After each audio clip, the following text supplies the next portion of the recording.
Hey everyone, Newcomb here, and today we're going to focus on malicious compliance, where employees are required to do things required by their bosses or their company, which always ends up costing the boss or the company more issues in the long run. So our first story today is called McDonald's compliance. So once upon a time, I was working as a McDonald's employee. They always put me in the drive-thru because I was white and spoke fluent English. Yes, that's pertinent. Literally everyone was Hispanic and only two people besides me spoke fluent English. So I always winged it when greeting customers, and they always liked me. They asked about me when I was off, give me little gifts for brightening their days, and etc.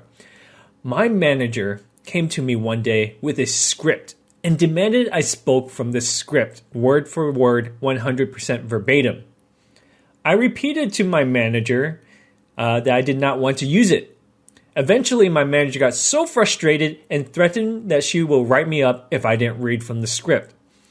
So here comes my malicious compliance. There was a typo in the script that referred McDonald's as Mcdads. So I repeatedly say it, and because everyone on the headset can hear what I said, everyone heard it. All the staff would chuckle because most could read English and they all got the same script as I did. However, my manager was not amused. She told me that I need to say McDonald's and not McDads. And I reminded her that she demanded that I read from the script exactly what it says. So I got sent home and they cut my hours. In the end, I felt like I won. Let me know what you guys think in the description link below. For our next story, it's apartment manager that doesn't take cash for a 2-cent bill. This is where malicious compliance ensues. In 2019, I moved from an apartment complex in Celebration, Florida, to a condo.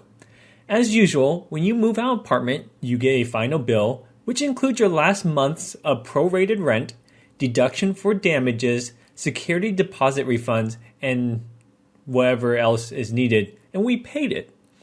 The next month, I get a call from my wife who said that we got a follow-up bill in the mail from the apartment management company for 2 cents. We're both in the tech field, so we laughed that this company's IT department didn't catch the edge case of spending 50 cents to mail us this check for 2 cents. But hey, it happens. My wife prints out a copy of the bill. I grab 2 cents of change from the jar.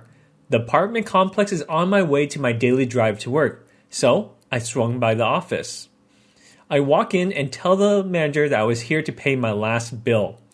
I say, it's 2 cents. Here's the bill, and here's a 2 pennies if you want it. The manager says, we don't take cash. Nothing else, and then there was this awkward pause. I said, I don't expect you to take cash. I expect both of us to have a good laugh about how silly computer systems are and for you to write off the 2 cents because it costs you more to process this payment. She responded, I'm not going to do that. And again, another awkward pause.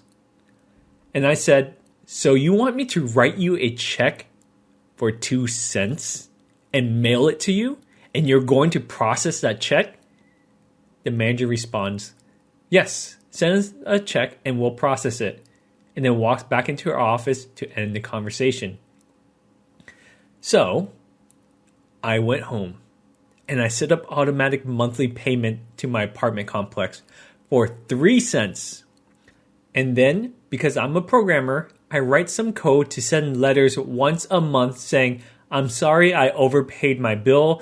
Please send me a check for the overpayment. And if I use an online service that sends postcards in ridiculous sizes up to around 18 by 24 inches, figuring that would escalate my strategy. The first of next month, I got a call from the apartment's company's regional manager. After introducing himself, the next 2 minutes were the most sincere, oh God, we made a mistake. Please do not do this. We'll never contact you again. Apology that anyone could have hoped for. I stopped the automatic postage and never heard from them again. Did I spend several hours on postcards and stamps for the 2 cents? Yes. Was it worth it? Absolutely. For our next story, it talks about how workplaces have these stupid seminars that everyone needs to sit through and waste everyone's time. Well, this is how one employee got revenge. It's titled, "My IT Director's Email Looks Awfully Suspicious." 3 months ago, my company had a 2-hour-long seminar about email phishing and how to prevent it. This seminar also included an update to our email software. Our software has a preview feature. If you hover over a link, it opens a preview of the link. Anyway, I got an email from our IT director saying that I was in violation of their internet policy by using social media, which is a main part of my job, and that I was stupid and I opened it. It was a phishing test, so they made me do another 2-hour-long seminar. That week, I get the following email from our director. The subject title. Subject, phishing email test. Body. Hello everyone. This is a reminder to stay aware of phishing emails. Please review the PDF guide and take a short quiz with the link to test your skills by 5 p.m. Thank you. IT Director's name. Now, in this email attachment, one of the signs to report an email if I was pressuring you to click a link. So I felt like I should report this as phishing, so I did. Then I get an email from the director 1 hour earlier. Subject, reporting emails. Hello everyone. We received numerous phishing reports about the email about phishing quiz. Please note, this email was sent by me and is not phishing. We have included a new link for convenience. Thank you, IT Director. To me, this email looks even more suspicious than the last one. So I did the natural thing and reported to stay vigilant. And been doing this for over 2 months, and everyone keeps getting the email saying, this email is not phishing. Please do not make us sit through 2 hours seminars. All right, well, that's one way to get back at your company. And for our last story today, it's a hilarious one. This is when a husband complies with a wife's demand. This is my favorite example of malicious compliance that happened about 10 years ago.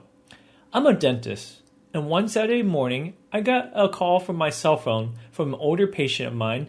We are normally closed on the weekends. He said, "Doc, I've got a tooth and that's just killing me," he said. I told him that I just live 10 minutes down the road, so why doesn't he come on in and I can see if I can find out what's causing the pain at least so I can soothe it for him. He says, "Nah, Doc. I've got some Jack Daniels here and I'm just doing mighty fine. My wife told me that I had to call you, so I did. I'll call your office on Monday morning to see you then." And then he hung up on me. Still, of one of my favorite patients and story to tell. So let me know if you guys got any other stories below to share. Appreciate you guys subscribing and liking, and check out our other stories on the channel.